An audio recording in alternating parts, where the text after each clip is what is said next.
Chapter 14. A new system OE mental therapeutics continued. It is thought that the following propositions have now been, at least provisionally, established. 1. There is, inherent in man, a power which enables him to communicate his thoughts to others, independently of objective means of communication. 2. A state of perfect passivity on the part of the percipient is the most favorable condition for the reception of telepathic impressions or communications. 3. There is nothing to differentiate natural sleep from induced sleep. 4. The subjective mind is amenable to control by suggestion during natural sleep just the same as it is during induced sleep. 5. The condition of natural sleep, being the most perfect passive condition attainable, is the best condition for the reception of telepathic impressions by the subjective mind. 6. The most perfect condition for the conveyance of telepathic impressions is that of natural sleep. 7. The subjective mind of the agent can be compelled to communicate telepathic impressions to a sleeping percipient by strongly willing it to do so just previous to going to sleep. The chain of reasoning embraced in the foregoing proposition seems to be perfect, and it is thought that sufficient facts have been adduced to sustain each proposition which is not self-evident or confirmed by the common experience of mankind. The conclusion is irresistible that the best possible condition for the conveyance of therapeutic suggestions from the healer to the patient is attained when both are in a state of natural sleep, and that such suggestions can be so communicated by an effort of will on the part of the healer just before going to sleep. It is not proposed herein to detail the many experiments which have been made with a view of testing the correctness of this theory, my present object being to advance the hypothesis tentatively in order to induce others to experiment as I have done. It must suffice for the present to state that over 100 experiments have been made by the writer and 1 or 2 others to whom he has confided his theory, without a single failure. Some very striking cures have been effected, cures that would take rank with the most marvelous instances of healing recorded in the annals of modern psychotherapeutics. It is obvious that details of names and dates could not properly be given, for the reason that the cures have been effected without any knowledge on the part of the patients that they were being made the subjects of experiment. I do not feel at liberty, therefore, to drag their names before the public without their consent. Besides, if they were now made acquainted with the facts, their recollection of the circumstances of their recovery would in many instances be indistinct, and, as a matter of course, all of them have attributed their sudden recovery to other causes. I have taken care, however, in many instances to acquaint third persons with intended experiments, and to request them to watch the results, so that I have the means at hand to verify my statements if necessary. The first case was that of a relative who had for many years been afflicted with nervous trouble, accompanied by rheumatism of the most terrible character. He was subject to the most excruciating spasms during his nervous attacks of rheumatic trouble, and was frequently brought to the verge of the grave. He had been under the care of many of the ablest physicians of this country and of Europe, finding only occasional temporary relief. For an idea of the suffering which he endured may be imagined from the fact that one of his hips had been drawn out of joint, by which the leg had been shortened about 2 inches.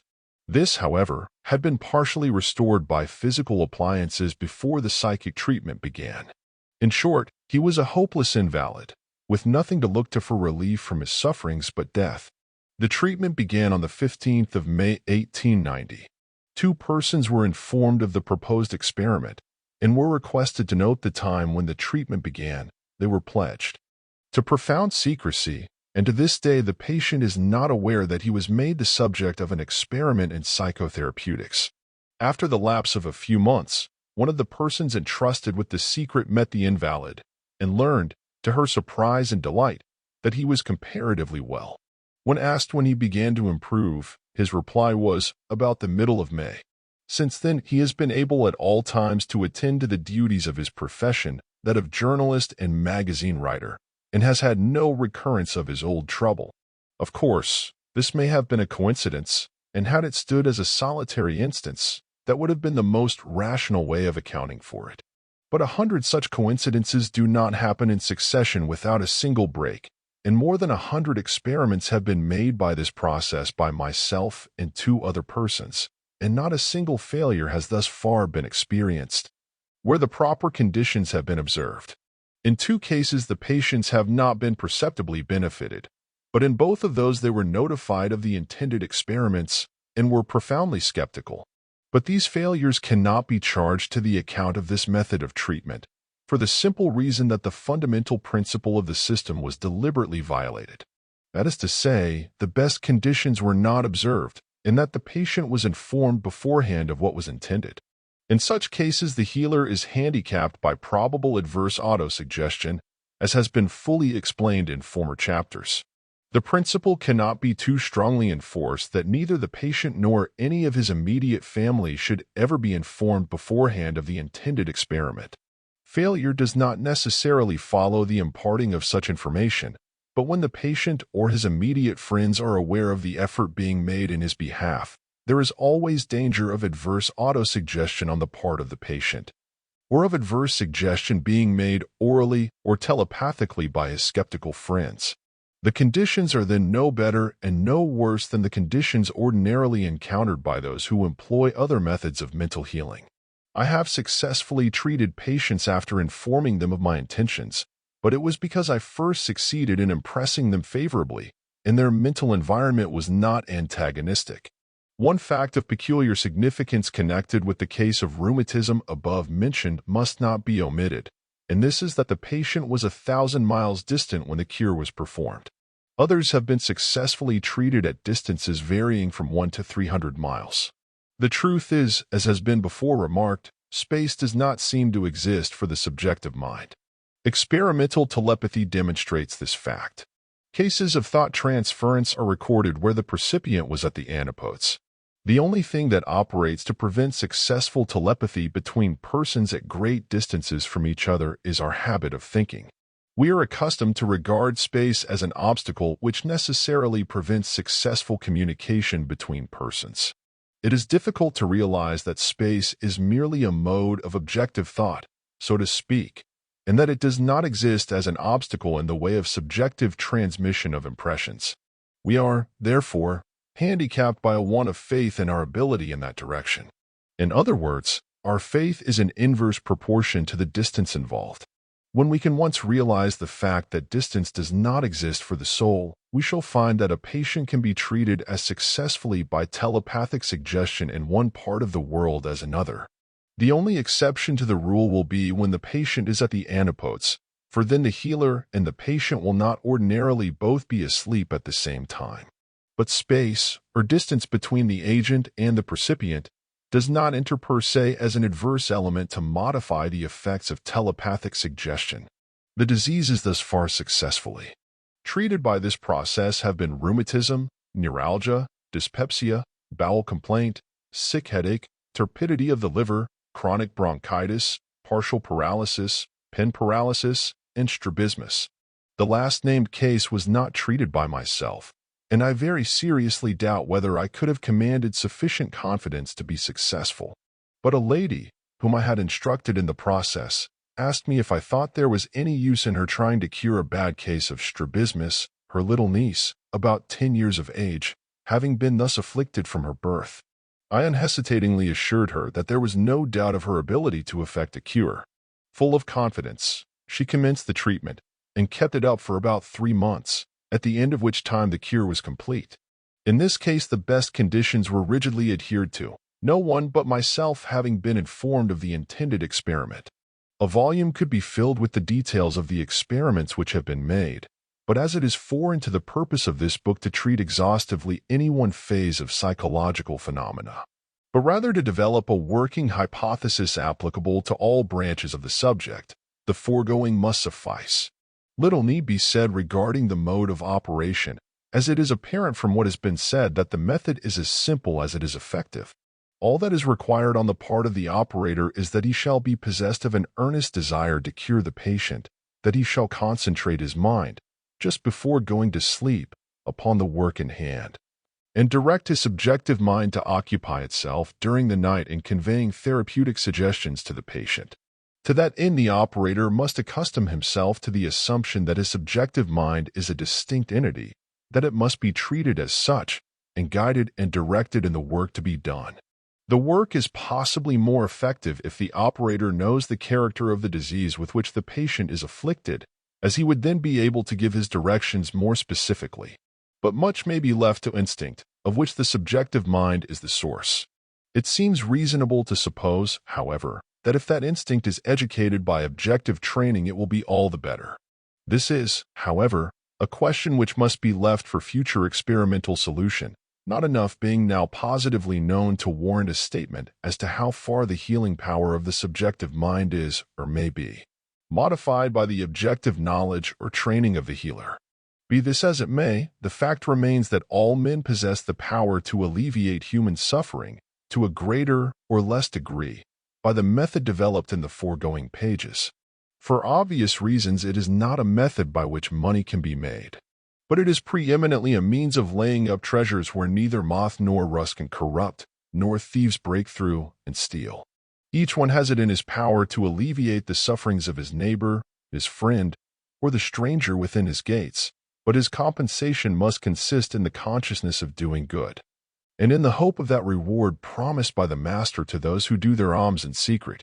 There is, nevertheless, a practical and immediate reward accompanying every effort to heal the sick by the method herein indicated, and consists in this, that every earnest effort to convey therapeutic impressions to a patient during sleep is inevitably followed by a dreamless sleep on the part of the healer.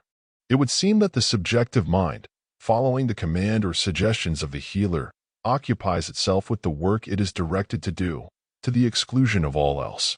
And hence the physical environment of the sleeper fails to produce peripheral impressions strong enough to cause the dreams which ordinarily result from such impressions. Following the universal law, it obeys the suggestions of the objective mind and persists in following the line indicated until it is recalled by the awakening of the bodily senses. Moreover, therapeutic suggestions imparted during sleep inevitably react favorably upon the healer, and thus his own health is promoted by the act which conduces to the health of the patient. And thus it is that therapeutic suggestion may be likened to the quality of mercy, which is not strained. It droppeth as the gentle rain from heaven upon the place beneath. It is twice blessed. It blesseth him that gives, and him that takes. It is easy to foresee that when the world once understands and appreciates the wonderful therapeutic powers inherent in the human soul, a great change will be the result. When it is once understood that the power exists in every human organism to alleviate physical suffering by a method at once so simple, so effective, and so mutually beneficial, it cannot be doubted that a large proportion of the ills to which flesh is heir will exist only in history. The most important branch of psychotherapeutics is, however, yet to be discussed. It has been shown in this and former chapters that autosuggestion plays its subtle R6 in every psychological experiment. It has been shown that the subjective mind of an individual is constantly controlled by the suggestion of his own objective mind. This is the normal relation of the two minds, and when that control ceases, the person is insane just in proportion to the degree in which the objective mind has abdicated its functions. This control is ordinarily exercised unconsciously to the individual. That is to say, we do not ordinarily recognize the operations of the two minds, for the simple reason that we do not stop to philosophize upon the subject of their mutual relations. But when we once recognize the fact, we have not only arrived at the principle which lies at the foundation of all true psychological science, but we are prepared to accept the subsidiary proposition which underlies the science of mental self-healing. That proposition is that man can control by suggestion the operations of his own subjective mind, even though the suggestion be in direct contravention to his own objective belief. This is unqualifiedly true, even though the suggestion may be contrary to reason, experience, or the evidence of the senses. A moment's reflection will convince anyone of the truth of this proposition. It is autosuggestion that fills our asylums with monomaniacs. That long-continued and persistent dwelling upon a single idea often results in chronic hallucination is a fact within the knowledge of every student of mental science. That it often happens that a monomaniac identifies himself with some great personage, even with the deity, is a fact within common knowledge. What gives rise to such hallucinations is not so well known, But every student of the pathology of insanity will verify the statement that autosuggestion is the primary factor in every case. The patient, who is usually a monumental egotist to start with, begins by imagining himself to be a great man, and by long continued dwelling upon the one thought he ends by identifying himself with some great historical character whom he specially admires. If he is afflicted with some nervous disorder which causes him to pass easily and habitually into the subjective condition, the process of fastening the hallucination upon his mind is easy and rapid, and he is soon a fit subject for a lunatic asylum. But whatever physical condition may be a necessary factor in producing such hallucinations, the fact remains that autosuggestion is the primary cause. The subject is introduced here merely to illustrate the power and potency of autosuggestion, even when the suggestion is against the evidence of reason and sense. It must not be forgotten that an autosuggestion which produces a hallucination such as has been described operates on the lines of strongest resistance in nature. If, therefore, such results can be produced when opposed by the strongest instincts of our nature, how much easier must it be to produce equally wonderful results when operating in harmony with those instincts, and, hence, on the lines of least resistance. It is self-evident, therefore, that autosuggestion can be employed to great advantage for therapeutic purposes. Indeed, the power of self-help is the most important part of mental therapeutics. Without it, the science is of comparatively little value or benefit to mankind. With it goes the power to resist disease, to prevent sickness, as well as to cure it. The old axiom that an ounce of prevention is worth a pound of cure holds good in psychotherapeutics as well as in material remedies. And he who obtains the power to hold himself in the mental attitude which enables him to resist the encroachments of disease has mastered the great secret of mental medicine. That it can be done by anyone of ordinary intelligence is a fact which has been demonstrated beyond question. The best workers in the field of Christian Science give more attention to teaching their pupils and patients how to help themselves than they do to instructing them how to help others. And this is the secret of the permanence of their cures, as has been fully explained in other chapters of this book. The process by which it can be done is as simple as are the laws which govern the subject matter. The patient should bear in mind the fundamental principles which lie at the foundation of mental therapeutics. 1. The subjective mind exercises complete control over the functions and sensations of the body. 2. The subjective mind is constantly amenable to control by the suggestions of the objective mind. 3. These two propositions being true, the conclusion is obvious that the functions and sensations of the body can be controlled by suggestions of the objective mind. The whole science of psychotherapeutics is embraced in the foregoing propositions. They contain all that a patient, who undertakes to heal himself or to ward off the encroachments of disease, needs to know.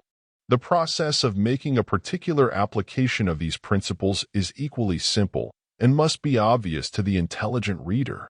At the risk of repetition, a few general directions will be given.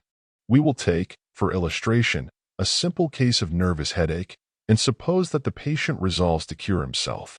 He must, first of all, remember that the subjective mind is to be treated precisely as though it were a separate and distinct entity. The suggestion must first be made that the headache is about to cease, then that it is already ceasing, and, finally, that it has ceased.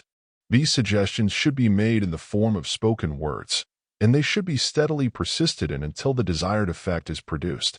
A constant reiteration of the declaration that the head is better will inevitably produce the desired result, and, when the effect is distinctly felt, the declaration should be boldly made that the pain has entirely ceased. If any remnants of the pain are felt, the fact should be ignored, and the suggestion persisted in that it has ceased. This should be followed by the declaration that there will be no return of the symptoms, and this should be made with an air, tone, and feeling of perfect confidence.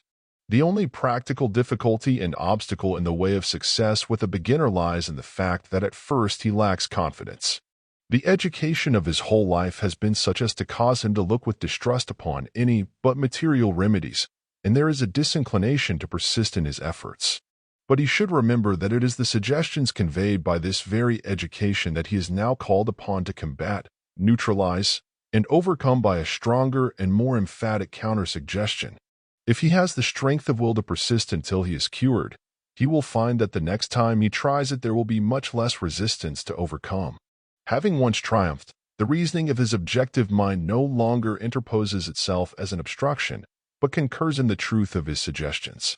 He then possesses both objective and subjective faith in his powers, and he finds himself operating on a line of no resistance whatever.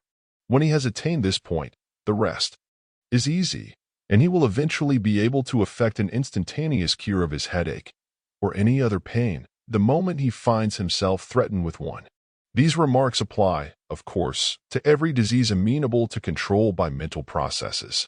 It will be observed that in the process of applying the principles of autosuggestion to the cure of disease, the patient is not called upon to tax his own credulity by any assertion that is not a demonstrable scientific truth. He is not called upon to deny the existence of matter, nor does he find it necessary to deny the reality of the disease which affects him. In short, he is not called upon to deny the evidence of his senses, to assert a manifest impossibility, nor to maintain an exasperating absurdity as a condition precedent to his recovery. The fact that cures can be made and are constantly being made by those who instruct their patients that a denial of the existence of matter and of the reality of disease is a necessary condition to their recovery, is the strongest possible evidence of the truth of the pro-zero sit ion that the subjective mind is constantly amenable to control by the power of suggestion. For it is a fundamental truth in psychotherapeutics that no cure ever was, or ever can be, affected by mental processes until the subjective mind of the patient is impressed with a belief in the efficacy of the means employed.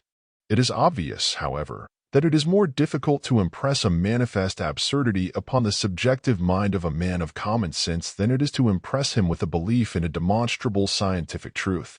Hence it is that, by methods now in vogue, both healer and patient are handicapped just in proportion to the tax laid upon their credulity. The point is that in impressing a patient with a new scientific truth, we should seek to make it as simple as possible and avoid anything which will shock his common sense. Christ enjoined upon his followers the simple scientific fact that faith on their part was a condition precedent to their reception of the benefits of his healing power, and he compelled them to believe by publicly demonstrating that power. He would have had little success among the people with whom he had to deal if he had begun his treatment by telling them that they had no disease, that leprosy is a figment of the imagination and has no existence except in the mind, or that blindness is merely blindness of the mind and not of the body, and that the body itself has no existence except as a form of belief. He even resorted to material remedies, as in the case of the blind man, when he spat on the ground and made clay of the spittle, and he anointed the eyes of the blind man with the clay, and said unto him, Go, wash in the pool of Siloam. He went his way therefore, and washed, and came seeing. The Christian scientist would doubtless say that the clay and the subsequent washing in the pool of Siloam did no good, except as they acted through the mind. This may be true, but in either case it teaches a valuable lesson, which it would be well for all classes of mental healers to remember. If the clay had a curative effect, it shows that the master did not disdain to employ material remedies as an auxiliary to his healing power.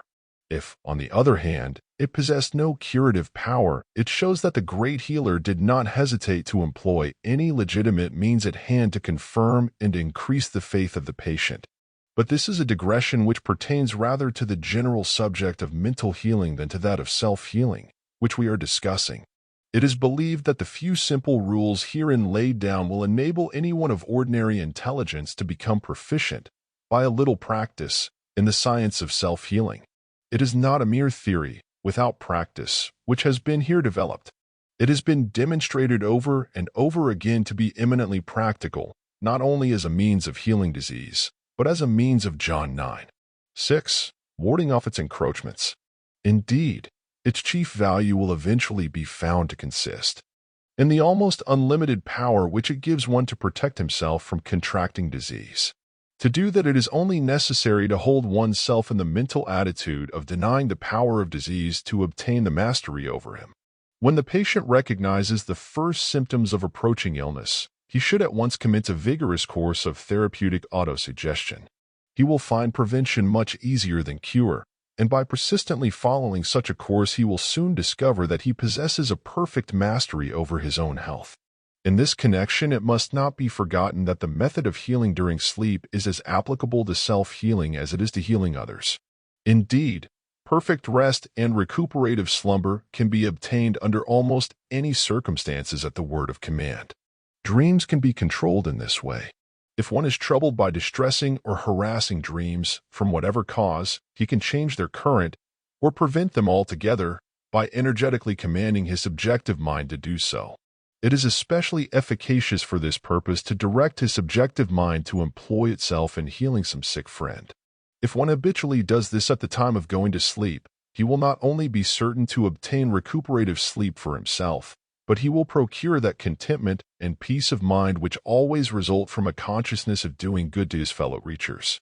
The exercise of the power to heal in this way is never a tax upon the vital energies of the healer, but always redounds to his own benefit as well as to that of the patient. The reason of this is obvious. The normal condition of the subjective mind during the sleep of the body and the quiescence of the objective faculties is that of constant activity. This activity, under ordinary conditions, entails no loss of vital power on the part of the sleeper. On the contrary, that is the period of his rest and the means of his recuperation. If the activities of his subjective mind are directed into pleasant channels, his bodily rest is perfect and his recuperation complete. It is for this reason that the method of healing during sleep is better for all concerned than any other system of mental healing yet discovered. It follows the lines of nature, in that it employs the subjective powers at a time when they are normally active, and it employs them in such a way that the ordinary peripheral impressions, which often disturb the sleeper and produce unpleasant dreams, are overcome by a more potent suggestion. Any other method of mental healing, where the subjective powers of the healer are called into action, entails a certain loss of vital power on his part, for the simple reason that subjective activity during waking moments is abnormal. It is true that when the work is not carried to excess, the physical exhaustion may not be perceptible, but any Christian scientist will testify that any great amount of effort in the line of his work produces great physical exhaustion, and it is noticeable that this exhaustion ensues in exact proportion to the success of his treatment. This success being in proportion to the subjective power exerted, it is reasonable to infer that subjective activity during waking hours and physical exhaustion bear to each other the relation of cause and effect.